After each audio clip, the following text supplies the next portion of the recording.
Our current foreign policy is problematic because fill in the blank.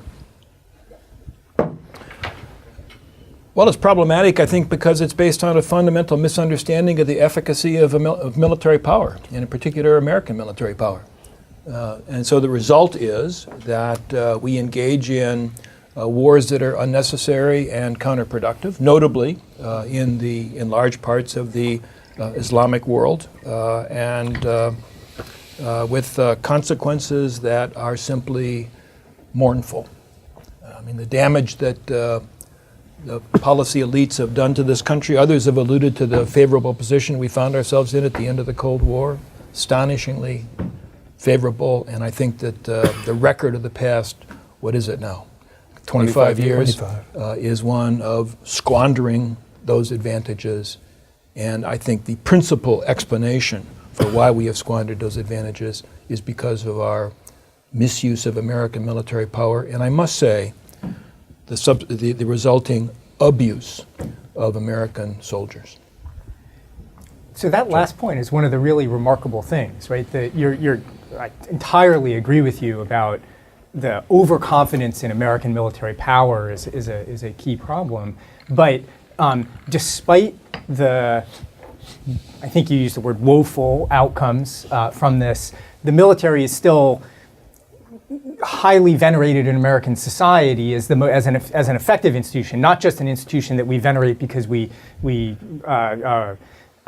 understand that these are people taking risks on our behalf and are great citizens, but we have this, as you've written about, this kind of strange overconfidence in these people. These are great people, and so we think they can do anything, and that hasn't changed. We don't have a feedback. Gene, our veneration for the troops is a mile wide and less than a centimeter deep, because we're happy to clap them on the back, buy them a drink in the airport, let them have a better seat on the airplane.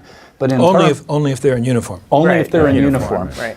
But in terms of doing the real things necessary to support the troops, i.e., encouraging our own children to move to the colors, or being careful about when we send them in harm's way. We don't venerate the troops. Or take adequate care of them when they return. Yeah, this relates to the commitment to this global mission and hegemony, and that was, I think, the assumption by most that it could be done cheaply. Right. So we have this tremendous mission with no national mobilization. But we don't have a discussion about what's the right kind of reward, because Steve's point that says we don't treat them well when they return, actually that's a carryover memory from the Vietnam generation when there really were problems. Now we fall all over ourselves, and I think it's actually a good thing that clearly a good thing that we're not in the situation of the 70s, right? But the VA system really needs to be reformed. Yeah, I'll say Air Force flyovers at NASCAR rallies. I mean, come on, that's soldiers are the most paid tawdry, at the 80th percentile in the U.S. pay scale. There's a bigger problem here, though, that Andy's. We also haven't learned anything in this 25 years. Right. So we've repeated the same mistakes, and I'd argue the problem is there, almost complete lack of accountability within the foreign policy establishment, where people can be given positions of responsibility, make their best judgments. Those judgments turn out to be failures, and they wait a few years, and they get back, and they get the same job or a better job, and get to repeat the same error. And the officer corps is complicit in that. I think the military leadership has failed to evaluate our military performance. Right. There is and that is a failure of especially compared to World War II and the Civil War, when generals were fired regularly. But there is no feedback loop, right? When we sit around and say that U.S. foreign policy has been an unmitigated disaster, most people don't see it that way. Most people say, "What's the problem? We're doing fine. We're humming along," right? And that's why we don't scrutinize closely enough. We don't scrutinize closely enough. In 2007, 2008, most Americans believed that American foreign policy had gone badly off the rails in Iraq.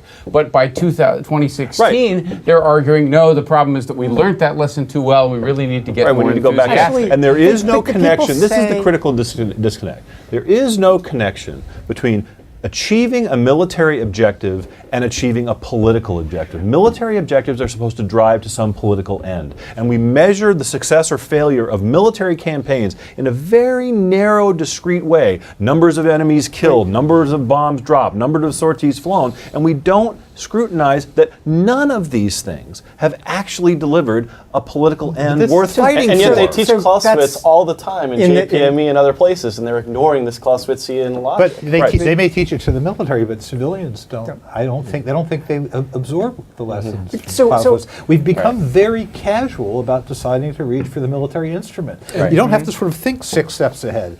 We will use this thing, and then it will cause this consequence, and then it will cause something else good, and then finally at the end of the rainbow. And this gets to like a question that John, I think, raised in an earlier conversation.